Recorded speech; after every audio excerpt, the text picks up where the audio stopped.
So I'm with Leanne Wood. Leanne, what's the purpose of your visit to Llanelli today?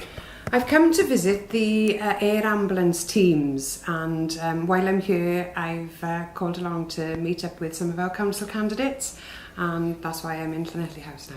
How are the candidates doing? Are they prepared? They're ready for the elections? Yes, they seem to be doing very well. Many are working hard, and there's a high level of determination to try and turn around some of the problems that are facing our communities. I mean, there are a number of different challenges and depths to those challenges, but I'm confident that with the attitude of being prepared to work together with the voluntary sector, the private sector, the council and people in communities themselves, that they'll be able to put together a really good campaign. And how much of a part are you playing in that? Are you sort of in the background there as a leader? Are you guiding them along? Are you giving them advice?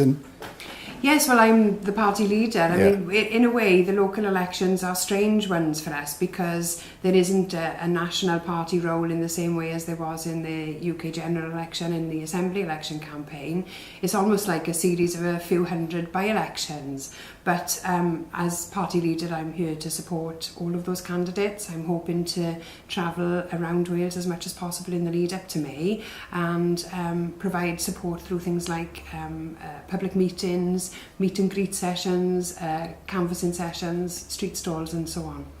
Just turning to national issues, I'm sure you remember Gwynalf Williams, the historian. Gwynalf said Welsh people have been declared redundant, Wales has survived in crisis, we're living in a permanent state of emergency, and we have and are suffering from a series of shocks inflicted by from the outside. The question we need to ask are ones which serve the majority of the ordinary working men and women who remain exploited.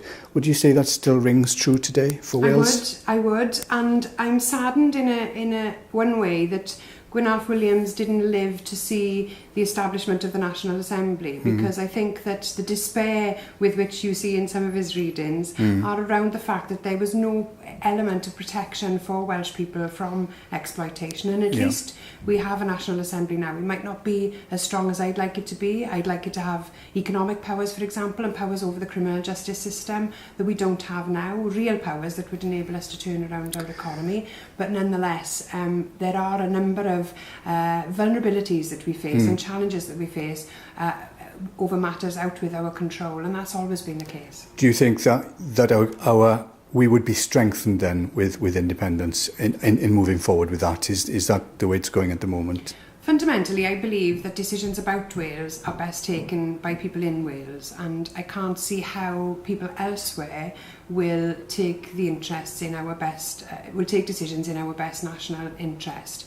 Now, I accept that there is a long way to go before we can achieve that, but I still think it's worth us having a national conversation about our own future, particularly if the Scots become an independent nation, because then the United Kingdom will no longer exist. And what I've called for is a national conversation, a proper debate in Wales about where we want to go in that eventuality.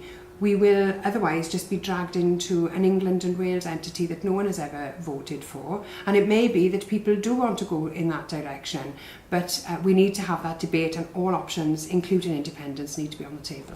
Great, thanks for speaking to me.